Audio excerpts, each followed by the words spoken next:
Un conseil des ministres a eu lieu ce jeudi au palais présidentiel en présence du chef de l'État. Le président Alassane Ouattara a fait le bilan de sa récente tournée à l'étranger. Ce conseil des ministres tenu ce matin a également examiné des sujets concernant la vie de la Côte d'Ivoire.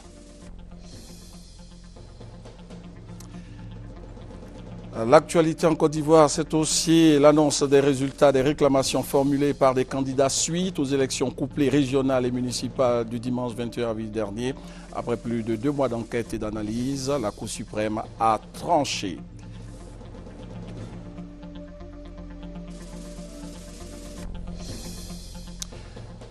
L'armée malienne a repris la ville d'Anéfis aux rebelles Touareg, une ville clé dans une centaine de kilomètres de Kidal, toujours contrôlée par le mouvement national de libération de l'Azawad. Voilà pour les titres.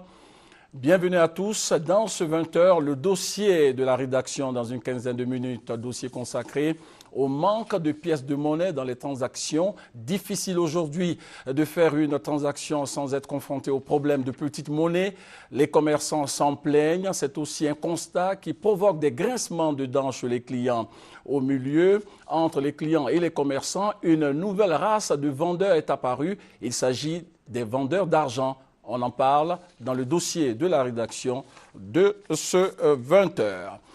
Un conseil des ministres a eu lieu ce jeudi au palais présidentiel en présence du chef de l'État, le président Alassane Ouattara, a fait le bilan de sa récente tournée à l'étranger, à Addis Abeba en Éthiopie pour le 50e de l'Union africaine, au Japon pour la 5e TICAD, la conférence internationale de Tokyo sur le développement de l'Afrique. Le président Alassane Ouattara a également fait le point de sa participation à Paris à la cérémonie de remise du prix Félix Houphouët-Boigny pour la recherche de la paix au président français François Hollande.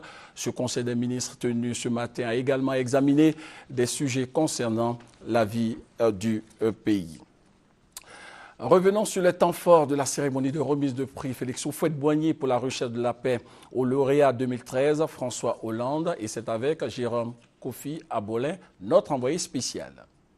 C'est sans avoir été candidat, mais pour son action de paix au Mali que le président français François Hollande a reçu ce mercredi 5 juin 2013 au siège de l'UNESCO à Paris le prix Félix Houphouët-Boigny pour la recherche de la paix après en avoir été désigné lauréat. Pour le président malien Dioncounda Traoré, cette cérémonie ne peut être que l'occasion d'exprimer la gratitude du peuple malien libéré envers celui dont le courage dans la décision va permettre au Mali de se reconstruire. À l'instar du chef de l'État du Mali par intérim, le président Henri Konan Bédié, en sa qualité de protecteur du prix, a estimé que le président français avait tout pour mériter cette récompense. Cette année, le prix Félix Houphouët-Boigny ne pouvait qu'être attribué au président Hollande, qui a libéré des populations entières d'une entreprise terroriste qui visait à déstabiliser tous les pays du Sahel. Il a créé les conditions d'une paix juste et de la sécurité au Mali.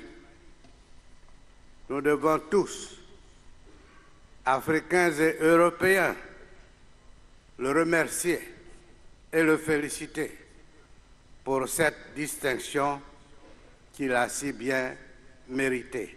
Abondant dans le sens du protecteur du prix, le président de la République de Côte d'Ivoire, Alassane Ouattara, a défini le sens de la cérémonie. La cérémonie de remise de prix qui nous réunit ce jour revêt à nos yeux un caractère tout à fait singulier, car elle nous donne l'occasion de nous rappeler qu'il convient en tout temps et en toutes circonstances de cultiver et de préserver la paix, condition sine qua non de tout peuple à prétendre au progrès.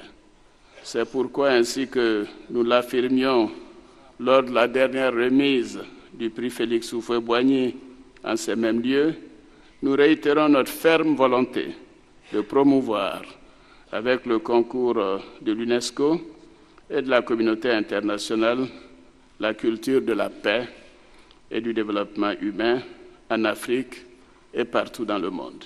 Heureux, le président français François Hollande a fait partager sa joie, saluant d'abord l'appel du Mali, de la CEDEAO ainsi que l'Union africaine pour rendre légitime l'action française pour la cause malienne, non sans indiquer que la France avait tout intérêt à soutenir l'Afrique face aux difficultés. C'est une dette que mon pays avait à acquitter à l'égard de l'Afrique.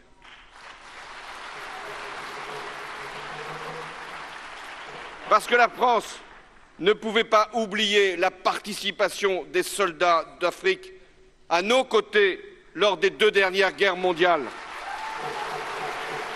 Non, la France ne pouvait pas oublier les dizaines de milliers d'Africains qui ont laissé leur vie sur les champs de bataille pour la liberté de la France, pour les libertés de l'Europe. Les survivants, et il y en a encore du second conflit mondial, ont été parfois bien mal récompensés, souvent discriminés dans la perception de leur pension. Eh bien, la moindre des choses, c'était de leur porter secours au moment où ils faisaient appel à nous. 150 000 $, soit environ 75 millions de francs CFA. Telle est la valeur du prix reçu par le président français qui, pour lui, honore la France. La moitié à une association de femmes au Mali et l'autre moitié à une association française s'occupant des familles des soldats victimes de guerre. Ainsi en a décidé le président français qui, avant la cérémonie de remise du prix, avait convié ses hôtes à un déjeuner à l'Élysée. Et sur place à Paris, notre envoyé spécial a suivi l'audience accordée au ministre français de l'Intérieur, Manuel Valls, par le chef de l'État, le président Alassane Ouattara. Les entretiens ont porté sur la coopération dans le domaine de la sécurité. C'est à son hôtel, dans le 1er arrondissement à Paris, que le président de la République, Alassane Ouattara, a reçu le ministre français de l'Intérieur, Manuel Valls. Un entretien d'environ 30 minutes. Le ministre français a indiqué avoir échangé avec le chef de l'État ivoirien sur la coopération entre les deux pays, notamment au niveau de la sécurité. L'amitié confortée par des actes et par des coopérations, et notamment pour ce qui me concerne en matière de sécurité. Elle a été intensifiée, cette coopération en matière de sécurité, au cours de 2012, donc ça va continuer en 2013. Nous avons convenu dans le domaine du matériel, des financements, du renseignement, de la formation, accompagner les efforts tout à fait extraordinaires que l'État ivoirien accomplit en matière de sécurité. Le ministre Manuel Valls a par ailleurs déclaré être en Côte d'Ivoire très prochainement dans le cadre du renforcement de cette coopération. Rendez-vous pris précisément, si l'on en croit le ministre français de l'Intérieur, octobre 2013. Le chef de l'État a donc regagné à Abidjan. Il a présidé le Conseil des ministres ce matin. Et avant la fin de ce 20h, vous aurez un extrait de la conférence de presse du porte-parole du gouvernement. Demain vendredi, le président ivoirien est attendu à Brazzaville, capitale congolaise. Le président Alassane Ouattara est l'invité de Denis Sassou Nguesso, président de la République du Congo. Cette visite d'État de 3 jours est qualifiée d'historique parce qu'elle est la première d'un chef d'État ivoirien au Congo. Les enjeux de cette visite avec notre envoyé spécial, Viviane Agnima. Face au grand fleuve Congo qui la sépare de sa grande voisine Kinshasa, Brazzaville paraît une ville de taille moyenne. Avec sa longue corniche aménagée le long de sa berge, ses bâtiments à l'architecture simple qui témoignent de son passé d'ancienne ville, Brazzaville donne aux visiteurs qui arrivent l'impression d'une ville à la fois reposante et coquette, avec ses rues propres. Il faut mentionner que la vente de sachets plastiques, déchets des villes modernes africaines, est interdite ici depuis 6 mois. Riche de son glorieux passé, on se souvient qu'elle fut au temps colonial la capitale de l'Afrique équatoriale française et qu'à ce titre, elle a abrité d'importantes rencontres comme la conférence de Brazzaville, précurseur des indépendances africaines et au cours de laquelle les colonies françaises ont affirmé devant le général de Gaulle leur choix d'aller à l'indépendance. Brazzaville reste aujourd'hui la capitale politique du Congo. L'activité économique est désormais concentrée dans la ville de Pointe-Noire, située à 520 km, depuis le développement de la production pétrolière dans la périphérie de cette deuxième ville du Congo. Cette manne pétrolière qui est venue redonner souffle à l'économie congolaise représente aujourd'hui 90% de ses exportations. La production de l'ordre de 240 000 barils par jour est assurée par les sociétés Total, Eni, Morel et Prom, en partenariat avec la Société nationale des pétroles du Congo, dont l'imposant édifice se dresse fièrement dans le centre-ville de Brazzaville. Ce nouvel essor économique se sent au travers aussi des nouvelles réalisations qui ornent la capitale ou sont en cours d'exécution. L'aéroport international Maya Maya, rénové et ses extensions encore en construction, le mémorial Savourian de Brazza, ainsi que les nombreux immeubles en construction et plusieurs voies modernes. Devant cette demande croissante en équipement qui gagne tout le pays, la Chine est sur le terrain pour vendre son savoir-faire, mais d'autres pays également, dont la Côte d'Ivoire qui est présente à travers le BNET, le Bureau national d'études techniques et de développement, qui a ouvert depuis 2009 une agence à Brazzaville. L'agence qui occupe le palier d'un immeuble à Poto-Poto, centre-ville, comprend plus d'une vingtaine de travailleurs ivoiriens et congolais.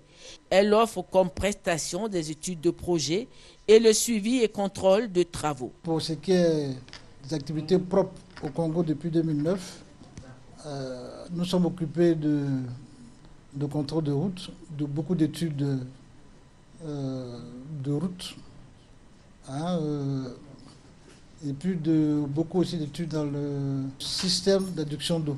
On a aussi la particularité d'un système d'ouvrage, donc nous intervenons sur un projet vraiment particulier qui est le PRCTG. C'est un projet financé par les fonds PPTE. Donc nous assistons le maître d'ouvrage. L'expertise du BNET, c'est une expertise reconnue.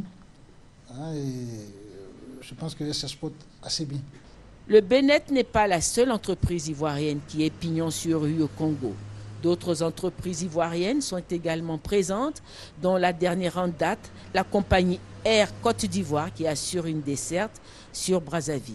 Depuis la dernière crise post-électorale qui a vu l'afflux de nombreux Ivoiriens au Congo, le nombre d'Ivoiriens dans ce pays atteint aujourd'hui près d'1 millier de personnes.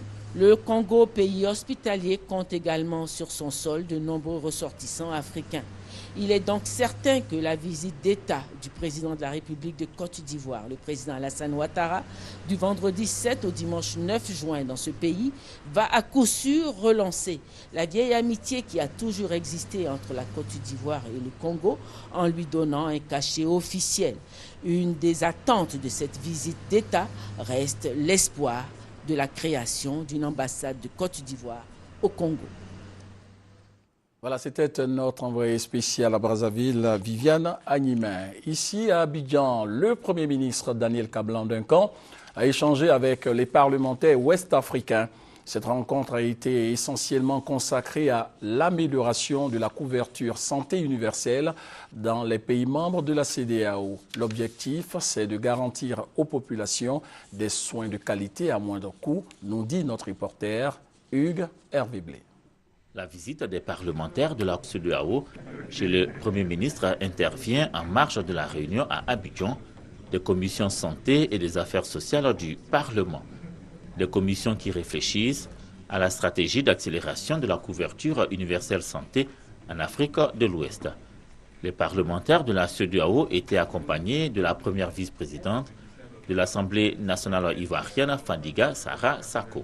Au Premier ministre, ils ont réduit leur engagement à offrir aux populations un accès à des soins de santé de qualité et à moindre coût dans la plupart des pays de la CEDEAO. Les couvertures par pays, il y a des pays qui sont à un taux de 15, il y a des pays qui sont à un taux de 30, il y a des pays qui n'ont même pas encore essayé. Et il y a des pays où c'est au niveau corporatif seulement. Mais il y a aussi des pays qui ont réussi cela au niveau national. Et la Côte d'Ivoire est en train de lancer une action formidable à ce niveau et nous l'avons apprécié. Et il y a, je crois aussi, des pays qui ont très bien réussi, comme le Ghana, qui atteint des taux de couverture de 70%.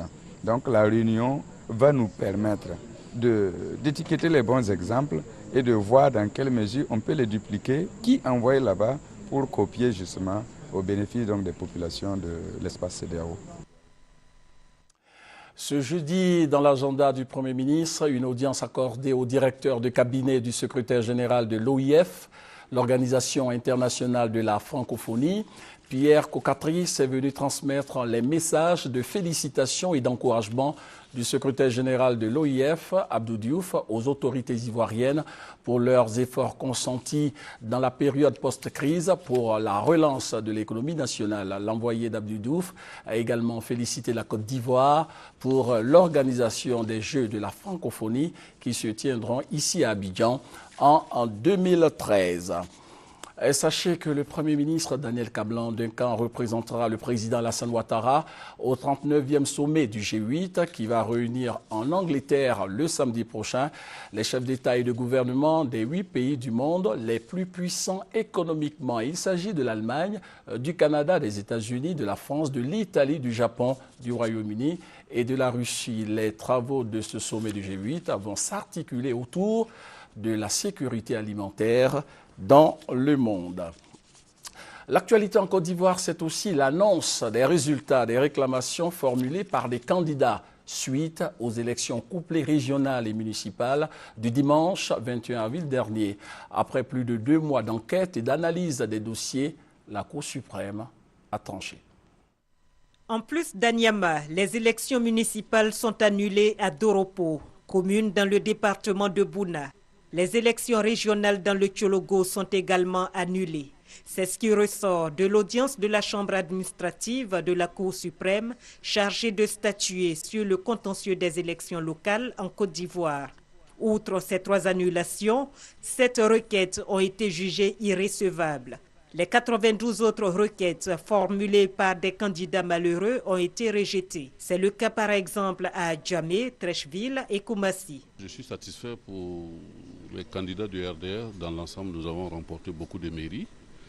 Nous regrettons surtout les mairies de Trècheville, de Marcory et de Koumassi. Nous comptions beaucoup sur l'annulation, mais bon, comme nous ne sommes pas dans le secret des délibérations, nous ne savons pas ce qui a pesé. Sinon, le dossier que nous avons déposé à la Chambre administrative de la Cour suprême était assez solide.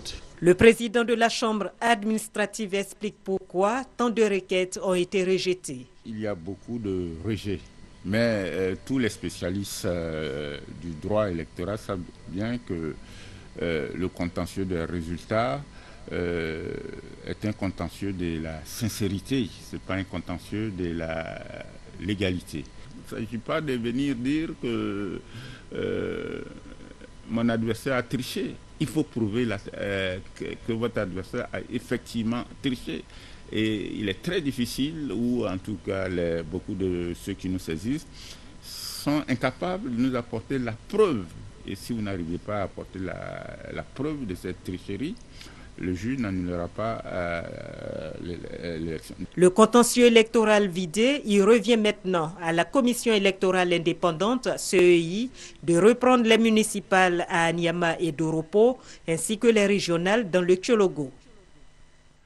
Après le dernier communiqué de la CPI, la Cour pénale internationale sur l'affaire de l'ex-président ivoirien Laurent Gbagbo, les fédérations et associations de victimes de guerre et l'Alliance pour le changement ont organisé une conférence de presse, une occasion pour les participants à cette conférence de donner leur position sur le contenu du communiqué de la Cour pénale internationale. Honorine Agnigori. Pour le président de l'Alliance pour le changement, 3000 tués lors de la crise post-électorale en Côte d'Ivoire sont des preuves suffisantes pour que l'ex-président Gbagbo soit jugé. Pour Alphonse Soro, la demande des preuves supplémentaires de la Cour pénale internationale est trop demandée aux victimes de la crise post-électorale. De quelles preuves on parle? De quelles preuves on parle? Il y a suffisamment de preuves. Nous protestons vigoureusement par rapport donc à ce communiqué et nous pensons qu'on n'attend rien d'autre en tant que victime ici si ce n'est un procès pour Laurent Gbagbo. Parce que cette même CPI, c'est elle qui a, j'allais dire dans un premier temps, lancé un appel à témoins à l'endroit des victimes et qui à la suite a lancé un mandat d'arrêt et a procédé à l'arrestation de M. Laurent Gbagbo. Ce n'est pas 3 ans après qu'on va nous faire croire à autre chose. L'Alliance pour le changement, les fédérations et associations des victimes de guerre souhaitent que justice soit rendue. Le reste de l'actualité avec tout d'abord cette rencontre entre le ministre en charge de la Défense et le secteur privé. Il s'est agi pour Paul Kofi Kofi d'impliquer les responsables des entreprises dans l'élaboration et la conduite de l'opération de libération des sites publics et privés. Des précisions avec Kwasi Mamadou. Au regard des nombreux rapports produits par le secteur privé relativement aux entreprises encore occupées par nos hommes, il était nécessaire, avant le démarrage de la libération, que nous puissions tous nous approprier cette importante opération. C'est en ces termes que le ministre en charge de la Défense, Paul Kofi Kofi, s'est adressé aux représentants de la Confédération générale des entreprises de Côte d'Ivoire et de la Chambre de commerce et d'industrie. Les échanges ont porté, entre autres, sur le mode opératoire, la phase de sensibilisation pendant laquelle les propriétaires devront fournir les preuves matérielles que les sites occupés leur appartiennent effectivement. C'est après toutes ces étapes que l'opération proprement dite démarrera. Nous ne lançons pas d'ultimatum. Nous allons axer essentiellement sur la sensibilisation, la communication, parce que les gens un peu partis, souvent c'est parce qu'ils n'ont pas l'information, peuvent quitter et rejoindre leur famille, voyez-vous. Donc il n'y a plus de belligérance. Les occupations illégales, c'est terminé. Les militaires vont prendre leurs hommes pour les faire rentrer dans les casernes. Les autres qui ne sont pas militaires, on va les prier de rentrer chez eux.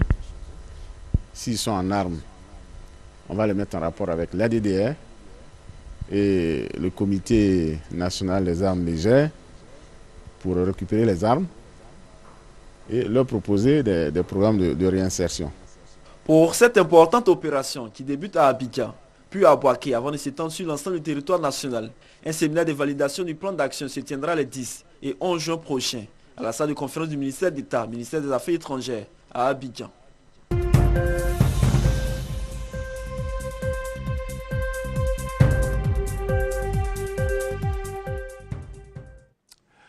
Difficile aujourd'hui de faire une transaction sans être confronté au problème de petite monnaie. Les commerçants s'en plaignent. C'est aussi un constat qui provoque des grincements de dents chez les clients. Au milieu, entre les clients et les commerçants, une nouvelle race de vendeurs est apparue. Il s'agit des vendeurs d'argent. Allons à leur découverte dans ce dossier du 20h consacré au manque de petites monnaies dans le district d'Abidjan, dossier de la rédaction proposé par Koné Adama. Marché, supermarché, divers lieux de commerce, la scène est la même et peut même se passer de commentaires. Ça fait 200 s'il vous plaît.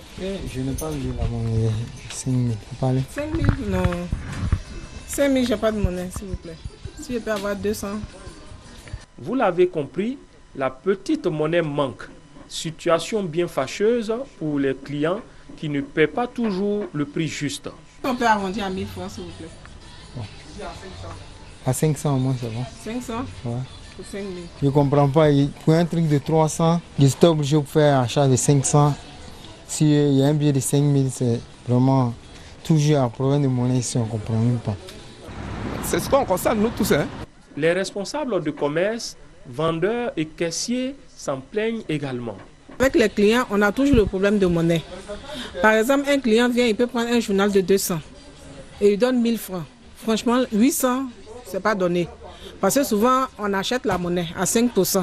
Le client va se dire que je l'ai obligé à faire des achats supplémentaires, alors que ce n'était pas mon intention. Je voulais régler un problème qui était posé et j'étais obligé de lui faire cette proposition. La réalité est qu'il s'est développé autour de la petite monnaie une activité illégale de vente de pièces. C'est toute une chaîne. Elle commence par la collecte dans les lieux de culte, les petits vendeurs et même auprès de certaines caissières.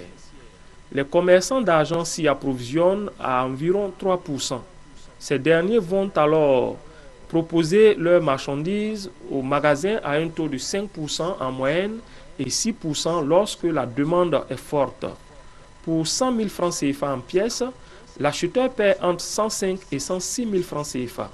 Tout naturellement, les gérants adoptent une stratégie de distribution de monnaie qui fait grincer les dents aux consommateurs. Quelqu'un qui vient me payer un fraternité matin, il vient, il me donne 1000 francs. Le fratmat, il est facturé à 160 francs par Edipresse. Et moi, je le vends à 200 francs. Donc, pendant ce principe, pour moi, 1000 francs payé à 5% de remise, mathématiquement, 1000 francs devient 950. Et si le client fait un achat de 200 francs, si je lui rend 800 francs, moi, mes 1000 francs étant devenus 950, c'est comme si j'avais vendu le journal à 150. Oh, je l'ai payé à 160 francs, je ne peux pas. On ne fait pas du commerce pour perdre. Donc, en ce moment, je préfère plutôt ne pas faire la vente s'il ne peut pas prendre des articles pour compléter, pour que je puisse m'en sortir. À la Banque centrale des États de l'Afrique de l'Ouest, BCAO, le phénomène est bel et bien connu.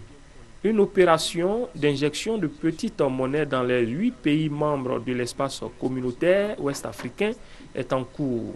À partir du moment où il y a un manque, nous avons l'obligation de compenser en injectant dans le système des pièces nouvelles. Ce que nous allons faire au fur et à mesure pour compenser, mais nous en sommes très conscients. Et chaque fois que l'occasion est posée, nous le faisons. La BCAO s'indigne par ailleurs du rejet sans fondement de certaines pièces d'argent jugées lisses. Surtout que les pièces ont une durée de vie de 30 ans contre 1 an pour les billets. Tant qu'on voit les caractéristiques de la pièce, c'est-à-dire que tant que la gravure est intacte, en principe, la pièce est valable pour faire des opérations. Les banques primaires, appelées à jouer également leur partition, pensent que le manque de monnaie en pièces doit faire appel à de nouvelles méthodes ou habitudes. Pour résoudre ces problèmes, c'est vraiment la bancarisation. L'autre point, pour qu'on puisse évoluer, parce que nos économies évoluent également, c'est la financiarisation des économies, notamment la monétisation des économies pour que les clients de plus en plus, et ça, nous faisons des efforts, mais on souhaite que également les financements en matière d'infrastructure soient faits par les autorités compétentes pour que les uns et les autres puissent disposer de cartes bancaires et pour qu'on puisse faire les opérations sur les terminaux de paiement comme on le voit ailleurs. Voilà, donc je pense que c'est une préoccupation qui est transversale, qui concerne tout le monde, les banques, les structures de grande surface, le petit client, et puis l'autre point également même de la conservation de la monnaie. Le problème de monnaie, une véritable préoccupation. Selon la BCAO, la demande de pièces de monnaie a haussé de 186% contre une augmentation de 53% pour les billets en 2012. 30 millions de billets de 500 francs CFA ont été mis en circulation. L'UEMOA, c'est au total 822 millions de billets et 3 millions de pièces en circulation.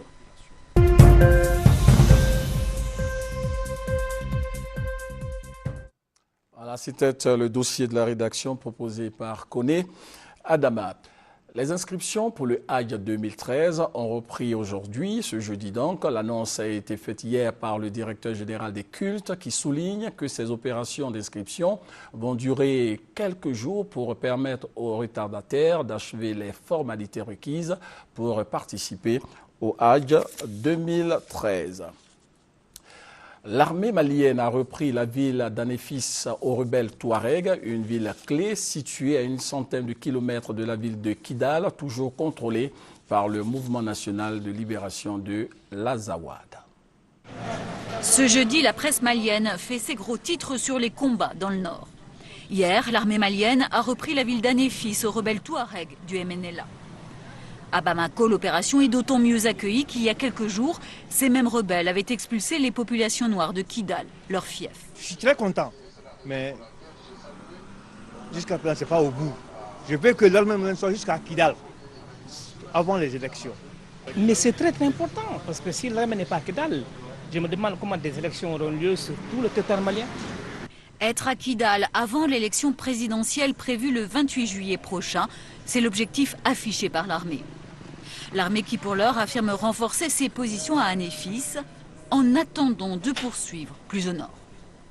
Pour nous, aller à Kidal pratiquement n'est qu'une question vraiment d'heure. Notre objectif, en fait, ce n'est pas seulement Kidal. Notre objectif, c'est aussi Tessalit. C'est investir toutes les zones encore sous occupation de ces groupes armés. Un regain de tension dont on a beaucoup parlé hier à Paris. François Hollande recevait le prix de l'UNESCO pour la paix en hommage à son action militaire au Mali. Pour l'occasion, 9 chefs d'État et de gouvernement ouest-africains avaient fait le déplacement. Entre les remerciements d'usage, c'est surtout de l'avenir du Mali dont il a été question et de l'élection présidentielle. Le président Doukounda Traoré a eu une nouvelle fois le courage de confirmer que les élections se tiendront donc à la date prévue. Quand je dis à la date prévue, ça veut dire dans tout le Mali, dans toutes les villes du Mali, et donc à Kidal, Et aucun groupe armé ne peut rester armé au Mali. Groupes armés touaregs, autorités maliennes, tous se retrouveront demain vendredi à Ouagadougou pour des négociations sous l'égide du Burkina Faso. Un calendrier resté inchangé malgré les derniers combats. Du sport football, les éléphants de Côte d'Ivoire se sont envolés cet après-midi pour la Gambie. L'équipe nationale de Côte d'Ivoire affrontera l'équipe gambienne dans le cadre des éliminatoires de la Coupe du Monde qui aura lieu en 2014 au Brésil. L'ambiance de départ des éléphants avec Ange Assoukro. 72 heures avant leur opposition déterminante contre la Gambie pour les éliminatoires de la Coupe du Monde 2014, les éléphants de Côte d'Ivoire avaient rendez-vous au GATL pour le départ. Une délégation de 58 personnes était à l'aéroport. On y compte des membres du ministère des Sports, des responsables de la Fédération ivoirienne de football, des journalistes, le staff médical, le sélectionneur national Sabri Lamouchi et les joueurs. Tous étaient présents et disponibles, nouveaux appelés comme anciens. Pour nous, c'est primordial de prendre 3 points en Gambie. Et voilà, on sait qu'on aurait une tâche assez difficile. Mais voilà, on va faire avec nos capacités et nos possibilités. Je sens un groupe, malgré pour certains une saison longue, fatigante, usante, stressante. Des garçons qui sont heureux d'être ensemble et qui ont envie de bien faire. Notre objectif, c'est de partir aujourd'hui en Gambie, de jouer ce match comme si c'était une finale, de revenir, s'il plaît à Dieu, avec les 3 points. Et ensuite, on pourra penser au match de la Tanzanie. La délégation ivoirienne a embarqué dans cet appareil un MD-80, un vol spécial affrété à destination de la Gambie. Il est 15h45 lorsque l'avion des éléphants prend son envol, portant tous les espoirs de qualification des Ivoiriens pour Brésil 2014. Actualité oblige, un conseil des ministres a eu lieu ce jeudi au palais présidentiel en présence du chef de l'État. Nous vous proposons un extrait de la conférence de presse du porte-parole du gouvernement. Au titre des mesures générales présentées par le ministre de la Justice, des Droits de l'Homme et des Libertés publiques, un projet de loi portant dispositions particulières en matière d'acquisition de la nationalité par déclaration. C'est important, ce projet de loi concerne les personnes nées en Côte d'Ivoire avant 1961 et les personnes qui étaient enfants mineurs, donc avant 1972, avant le changement de la loi en 1972. Il s'agit, c'est important de le préciser, d'une des dispositions, elle fait partie des dernières dispositions qui, à l'époque, ont été prises à l'INAS Marcoussis et qui devaient être mises en œuvre. Donc, c'est les dispositions sur lesquelles l'ensemble des partis s'étaient engagés à l'INAS Marcoussis. Et donc là, nous entrons dans la mise en œuvre effective de cette disposition. Pour parler simplement, après le changement du code de la nationalité en 1972, il revenait au chef de l'État de signer des décrets de naturalisation, y compris pour les personnes qui étaient dans cette situation-là. Alors que pour ces personnes, l'acquisition de la nationalité devait se faire par simple déclaration. Donc nous revenons donc à ce principe de déclaration. Et j'insiste là-dessus, c'est un principe sur lequel toutes les parties qui étaient à l'INAS Marcoussis étaient entendues. C'est la fin de ce 20h. Rappelons que demain vendredi, le président ivoirien est attendu à Brazzaville, capitale congolaise. Le président Alassane Ouattara est l'invité de Denis Sassou Nguesso, président de la République du Congo. Cette visite d'État de 3 jours est qualifiée d'historique parce qu'elle est la première d'un chef d'État ivoirien au Congo. Fin de cette édition. Merci de nous avoir suivis. Bonne suite de programme sur RTI 1 et portez-vous bien.